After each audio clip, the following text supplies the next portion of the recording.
பேரவைத் தலைவர்களே, நீங்க உட்காருங்க. நேற்று நான் பேசும்போது சில அமைச்சர்கள் குறுக்கிட்டு பேசினாங்க, அதற்கு நீங்க அனுமதி கொடுத்தீங்க. அதே மாதிரி இன்னைக்கு முதலமைச்சர் பேசும்போது சில வார்த்தைகள், தவறான வார்த்தைகள் பேசுறாரு. அவர் பார்ட்டி ஃபண்ட் அப்படின்னு சொல்லியிருக்கிறாரு. அவர் அமைச்சர் அந்த பார்ட்டி ஃபண்ட் எந்த பார்ட்டின்னு கூட சொல்ல தைரியம் இருந்தால் சொல்லுங்க, நாங்கள் அதெல்லாம் ஃபேஸ் பண்ண தயாரா இருக்கோம். எதையும் ஆதாரத்தோடு எதையும் பேசுங்க. நீங்க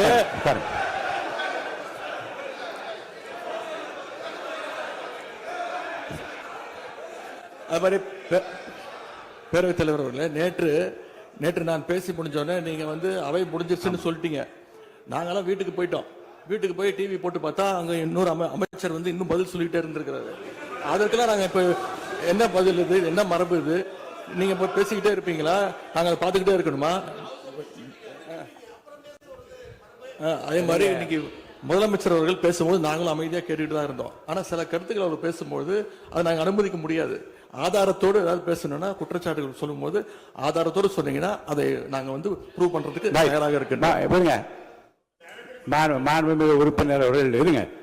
நேற்று மாண்புமிகு எதிர்க்கட்சி தலைவர்கள் பேசியதும் மாண்புமிகு பொதுப்பணித்துறைகள் பேசியதும் ஆதாரம் இல்லாமல் பேசக்கூடாது என்று நான் சொன்னேன்.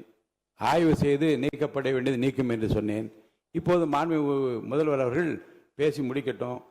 நீங்கள் கூறிய கருத்துப்படி அதில் ஆதாரங்கள் இல்லாத குறிப்பாக இருந்தால் அது நீக்குவதற்குரிய உரிமை எனக்கு இருக்கிறது. ஆய்வு செய்து நான் நடவடிக்கை எடுப்பேன். இப்போது மாண்புமிகு முதலமைச்சர் அவர்கள் பேசலாம். இந்த டாஸ்மாக் மாதிரியே பல டிபார்ட்மெண்ட்லேயும் மறுபடியும் சொல்கிறேன், கட்சி நிதின்ற பேரில் அடித்த கொள்ளைய ஒன்றா கவர்மெண்ட்டோட கஜானாக்குள்ளேயே கொண்டு சேர்த்துக்கிட்டே இருக்கிறாங்க. இப்போவும் சொல்கிறேன், மக்கள் பணத்திலேருந்து ஒரு பைசா கூட தொடமாட்டோம், தொடவும் விடமாட்டோம், தொட்டா விடமாட்டோம், இதுக்கு முன்னாடி தொட்டவங்களையும் விடமாட்டோம்.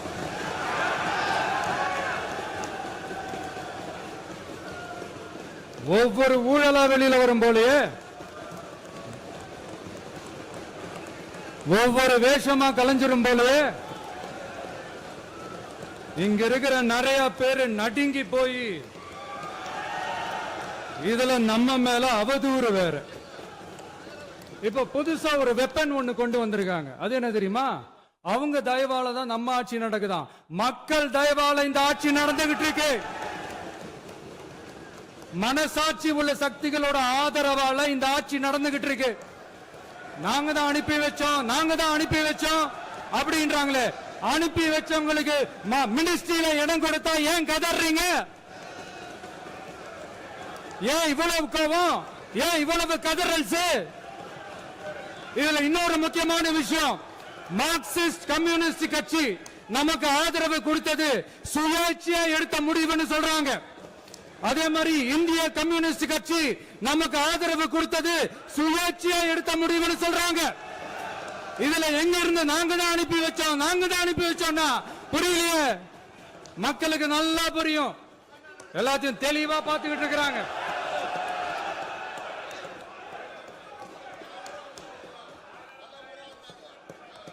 முதலமைச்சர் கண்டினியூ பண்ணலாம். முதலமைச்சர் முதலமைச்சர்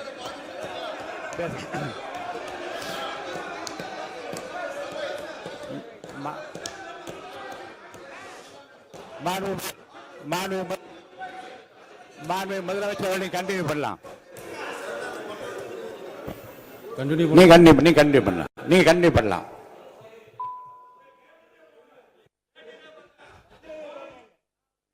இந்த சமூக நீதி அரசுன்னு சொல்றவங்களை பார்த்து கேட்கிறேன், நம்ம பட்டியலின சகோதரர்களுக்கு எத்தனை அமைச்சர் பதவி கொடுத்தீங்கன்னு கொஞ்சம் சொல்ல முடியுமா?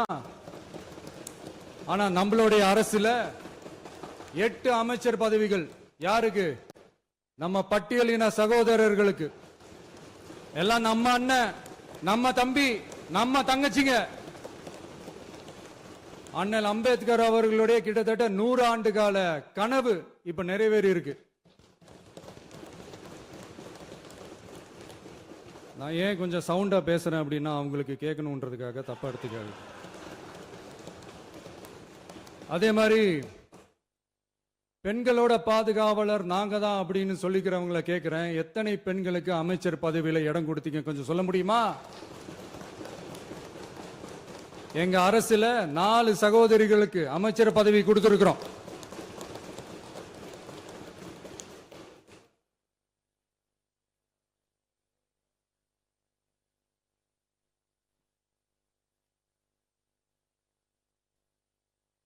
அதனால மக்களால் நிராகரிக்கப்பட்டு மக்களால் அகற்றப்பட்டவங்களுக்கு ஒன்னே ஒன்று சொல்லிக்கிறோம், தப்பே செய்ய மாட்டோம், ஊழலே செய்ய மாட்டோம், நேர்மையா தான் இருப்போம், நியாயமா தான் இருப்போம் அப்படின்னு சொல்றவங்களால மட்டும்தான் கூட்டணி ஆட்சி அமைக்க முன் வரும். ஆட்சியிலையும் பங்கு, அதிகாரத்திலையும் பங்கு கொடுக்க முன் வரும். ஊழல்லையே ஊறி போனவங்களால இந்த கூட்டணி ஆட்சியோ ஆட்சியிலையும் பங்கோ அதிகாரத்திலையும் பங்கோ கொடுக்க முன் வராது. மெஜாரிட்டி இருந்தாலும் தரமாட்டாங்க, மெஜாரிட்டி இல்லைனாலும் தரமாட்டாங்க. கேட்டா ரெடிமேடா ஒரு பதில் ஒண்ணு வச்சிருப்பாங்க, கூட்டணி ஆட்சியை மக்கள் விரும்ப மாட்டாங்கன்னு. அதே மக்கள் தான் இப்ப அவங்கள பார்த்து சிரிக்கிறாங்க. நான்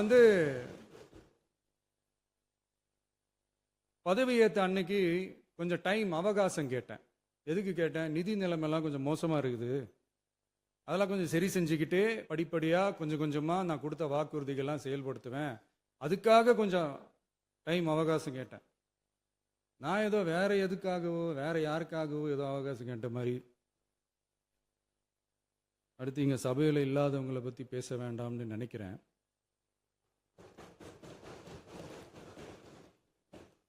இங்க நம்மளை பத்தி அவதூறு பரப்புறதோட மட்டும் இல்லாம இப்ப நம்ம மக்கள் மேலேயும் அவதூறு பரப்ப ஆரம்பிச்சிட்டாங்க. மக்கள் நமக்கு ஓட்டு போட்டது தப்பான், குடும்பம் குடும்பமா நமக்கு ஆதரிச்சது தப்பான். இது இப்போ இல்ல, நான் சொல்றது எம்ஜிஆர் அவர்கள் காலத்திலிருந்தே. அப்பவே அவர் ஜெயிச்சப்போ அதே மக்களை தப்பு தப்பா பேசுறது. மக்கள் என்ன பண்ணிட்டாங்க, எம்ஜிஆர் என்ன பண்ணிட்டாரு, எம்ஜிஆர் என்ன இது பண்ணிட்டாரு. 50 வருஷமா ஒரே டெக்னிக்கா.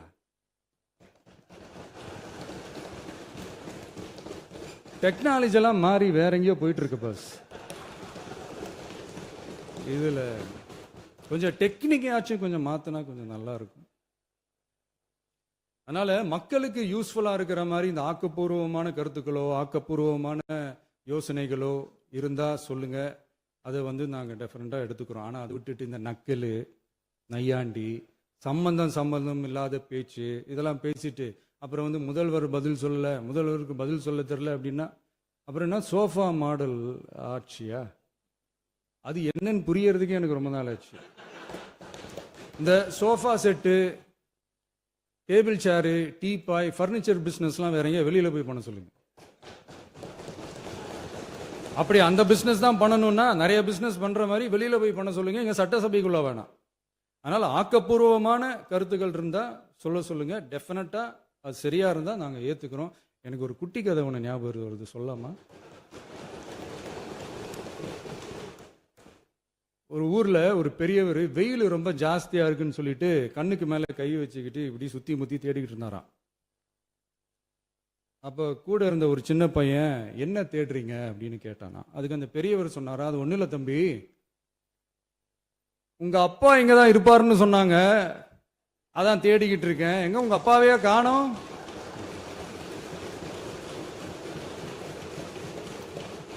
இல்ல அந்த எங்களுக்கும் நக்கலா நையாண்டியா சம்பந்தம் இல்லாத குட்டி கதை இதெல்லாம் எங்களுக்கும் பேச தெரியும். அந்த கதையில பெரியவர் அப்படி சொன்னாராம், தப்பா எடுத்துக்காதீங்க. அந்த கதையில பெரியவர் அப்படி கேட்டாராம். அதனால யாரும் இங்க டென்ஷன் ஆக வேணாம். அதனால இன்னொரு இந்த என்னுடைய உரையை முடிக்கிறதுக்கு முன்னாடி போயிட்டாங்க, பேசலாமா? நிறைய உங்க கருத்துக்களை நீங்க முழுமையாக மன நிறைவோடு பேசலாம். டிவியில பார்ப்போம். சரி, அதான் 5 நிமிஷம் பேசுனதுக்கே கொளத்தூரி இந்த ஆட்டம் அடிச்சு பேசுனா அப்புறம் என்ன பண்றது? கடைசியா நான் இந்த உரையை முடிக்கிறதுக்கு முன்னாடி ஒரு முக்கியமான ஒரு விஷயம் பத்தி சொல்லணும். ஆளுநர் உரை அன்னைக்கு இந்த தமிழ் தாய் வாழ்த்துக்கு அப்புறம் தேசிய கீதம் பாடினது தப்பு, தேசிய கீதம் 2 முறை பாடினது தப்பு, அப்படி ஒரு நிகழ்வு இதுக்கு முன்னாடி இந்த சட்டசபையில நடந்ததே கிடையாது. Naveen Birla இந்த Open மரபையே Space. Bintina na மாத்திட்டீங்க. இப்படி ஒரு ஒரு பெரிய ஒரு போர் மாதிரி எதிர்க்கட்சியை சார்ந்தவங்கலாம் சொன்னாங்க இல்லையா, அந்த மாநில உரிமை போராளிகளை, அந்த மரபு காக்கிற உரிமை போராளிகளை ஒரே ஒரு கேள்விதான் கேட்கணும். 2021 ஆகஸ்ட் 2 ஞாபகம் இருக்கா? Centenary celebration of Tamil Nadu legislature. அந்த ஃபங்க்ஷனில் நம்ம முன்னாள் முதலமைச்சர் கருணாநிதி அவர்களோட கலைஞர் அவர்களுடைய கலைஞர் அவர்களுடைய புகைப்படத்தை மாண்புமிகு குடியரசுத் தலைவர் திறந்து வைக்கிற ஒரு ஃபங்க்ஷன். அந்த ஃபங்க்ஷனில் national anthem followed by Tamil தாய் வாழ்த்து அப்படின்னு அறிவிச்சது ஞாபகம் இருக்கா? அதாவது தேசிய கீதத்துக்கு அப்புறமா இரண்டாவது முறையா, நோட் திஸ் பாயிண்ட் மாண்புமிகு பேரவைத் தலைவர் அவர்களே, ப்ளீஸ் நோட் திஸ் பாயிண்ட். தேசிய கீதத்துக்கு அப்புறம் இரண்டாவது முறையாக தமிழ் தாய் வாழ்த்து பாடப்படும் அப்படின்னு சொன்னது ஞாபகம் இருக்கா? அதுவும் முத்தமிழ் அறிஞர் அப்படின்னு சொல்ற நம்ம கலைஞர் அவர்களுடைய அந்த புகைப்படம் வெளியிட்டு விழாவில் அவர் இருந்த இதே சபையில தமிழை இரண்டாவது இடத்துக்கு தள்ளினது யாருன்னு ஞாபகம் இருக்கா? அது மட்டும் இல்ல, அந்த தேசிய கீதத்தை நாட்டுப்பண் நேஷனல் ஆந்தம்னு சொல்லி அதே ஃபங்க்ஷன்ல கடைசியா ஃபங்க்ஷன் முடியும் போது செகண்ட் டைம் தேசிய கீதம் பாடினதும் ஞாபகம் இருக்கா? இதே அவையில் தான், அது அவை குறிப்பிலும் இருக்கிறது, இதே அவையில் தான் நடைபெற்றது. இந்த தக்க நேரத்தில் இந்த ஆதாரங்களை அளித்த மாண்பு முதல்வர் அவர்களுக்கு நன்றியை தெரிவித்துக் கொள்கிறேன். ஏதாவது டவுட் இருந்தா இந்த புக்கை பார்த்து தெரிஞ்சுக்கலாம். அதனால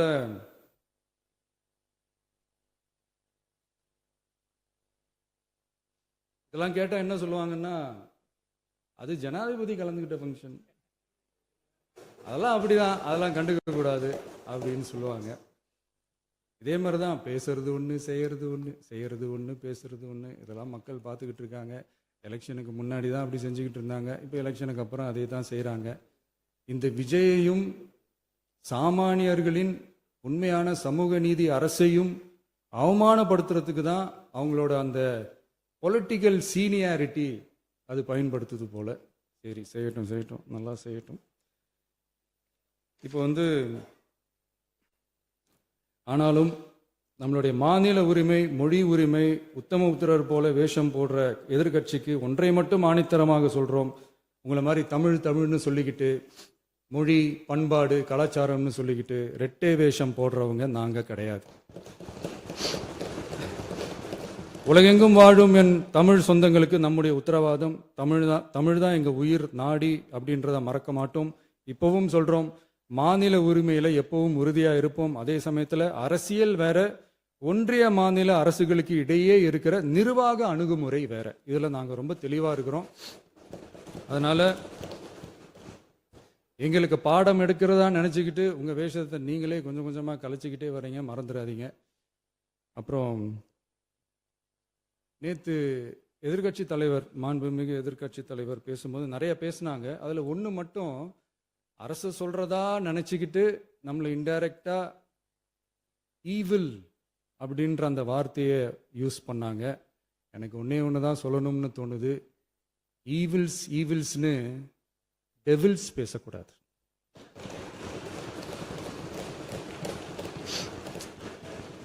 அவங்க இருந்திருந்தா ஒரு ஆக்ஷன் பண்ணணும்னு எனக்கு தோணுச்சு. எல்லாரும் போயிட்டாங்க. பர்மிஷன் பண்ணலாமா? இப்பவும் பண்ணலாம், ஒன்றும் தப்பு இல்லை.